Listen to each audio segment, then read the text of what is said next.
quoi ta partie préférée d'Ancré? Le deuxième couplet. Redonne vite fait. Comme ça, je suis très mauvais chanteur.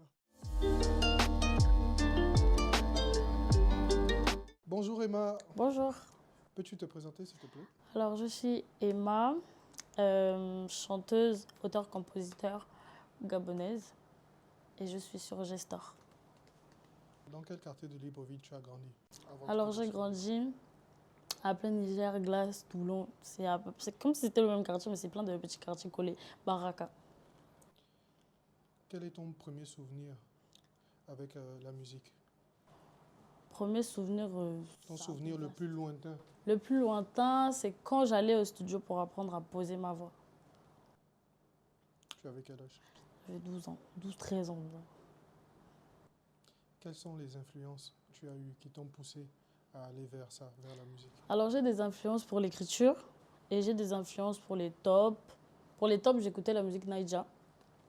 Et pour l'écriture, j'écoutais des artistes gabonais comme étrangers, dont par exemple Mickey R de Benjamin FK, Taïk, Style Fresh à l'époque et plein d'autres pour l'écriture. À quel moment tu t'es dit que tu voulais devenir une artiste? Franchement, je sais pas, je crois que c'est quand j'ai commencé à faire les covers dans ma reprise de YG de Donzer. Je pense que c'est à ce moment-là, je me suis dit pourquoi pas. Si je le deviens, c'est bien. Si je le deviens pas, c'est pas grave. Sans vraiment réaliser. Est-ce que tu te souviens de la première chanson que tu as écrite? Plus ou moins. Maintenant, il y a au moins 2-3 chansons comme ça, mais dans l'ordre chronologique, je sais plus. Si, je me souviens. Je me souviens. Quoi, je dois chanter ça ou... C'était quoi?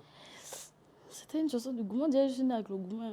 Enfin, genre, je sais pas, même avant j'avais le Gouma, je sais pas. Est-ce que tu te rappelles de comment ça sonnait? C'était... Je t'avais prévenu, ne fais pas l'étonner. Mon cœur est en piteux état, je ne pourrais pas te le donner. Je t'avais dit de ne surtout pas plonger si tu ne savais pas nager. T'as pas écouté, non, non, non. Ne m'en veux pas, non, non, non. C'était ça.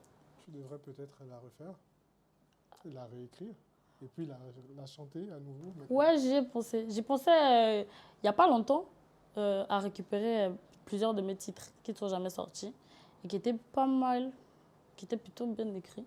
Alors, à cette époque de la petite Emma, 12 ans, qui va en studio, qui découvre le studio, qui commence à écrire ses premières chansons, quel est le meilleur souvenir que tu gardes de cette époque? Je crois que c'est le jour où j'ai posé une chanson et que j'ai écouté du début jusqu'à la fin. Je me suis dit, ah, c'est comme une vraie chanson genre qui passe à la radio. Genre. Les gens pourraient écouter et tout en boucle, parce que moi-même j'écoutais en boucle. Et je me souviens que j'étais très très fière. Et je me suis dit, oh, je suis capable de faire ça, c'est trop bien. Tes textes sont toujours bien écrits, soignés. C'est quoi le processus d'écriture qu'Emma a? Alors franchement, comme je l'ai dit dans les autres trucs, il n'y a pas vraiment de processus. Je le fais vraiment de manière spontanée. Honnêtement. Il n'y a vraiment pas de... Enfin, j'essaie de réfléchir et tout, mais non, de manière spontanée. Ça te prend généralement combien de temps pour écrire une chanson? Ça varie selon la chanson, peut-être selon la prod, mais partons du principe où j'ai une session studio. En fait, session studio, une journée, en vrai, j'ai fini le son, en général. On parle de la chanson Ancré. Tu nous fais un petit bout d'Ancré? Ah, t'es tenteur, mon âme. Je te donnerai tout par amour. Quand tu me dis, n'aie pas peur, mon pépé. C'est ce que je préfère. Ah, détenteur. Je sais pas si tu te rappelles, non? Exact. À quel moment tu as réalisé ou comment tu as réalisé que Ancré était devenu un tube sur les réseaux sociaux partout que ça prenait? Je crois que c'est un an après.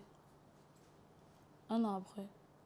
Comment on se sent quand on passe de la petite rêveuse qui fait une chanson, qui réalise que, ah, tiens, on dirait une vraie chanson qui passe à la radio, et un an après, ou combien de temps après? En vrai, de vrai, ça s'est enchaîné. Hein. Parce que Grand Bandit, je l'ai sorti genre le 1er janvier. Enfin, la nuit du 31 au Ouais, 1er janvier et ancré ah, 14 février. Donc, et, c'était un mois et quelques. et très peu de temps après, on Mm. passe de cette jeune fille qui rêve dans sa chambre à juste faire des chansons Ouais. et qui est partout maintenant, qui est une star Et du coup, moi, internationale. je réalise que c'est possible un an après. Parce que même à cette période-là, je me disais, ah, les gens, ils aiment bien. Tu l'as vécu comment? Normal, hein. Enfin, vraiment normal. Qu'est-ce qui a changé dans tes habitudes à ce moment-là? Je sais pas. Tel que vous me connaissez, j'ai toujours été comme ça en vrai. Chez moi, ça va trop, ça dépend, toujours avec ma famille. De qui parles-tu dans cette chanson, Ancré?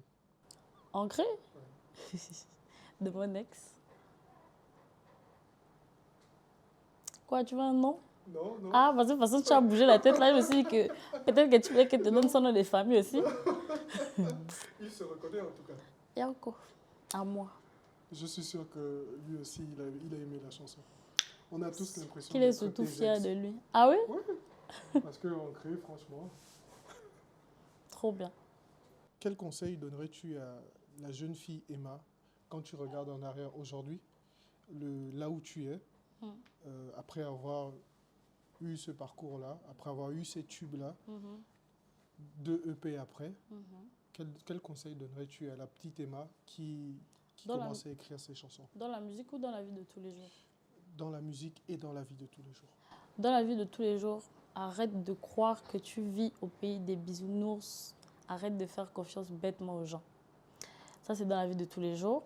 Dans la musique, écoute, continue à croire en tes rêves et continue à bosser. Hein. Ne t'arrête jamais.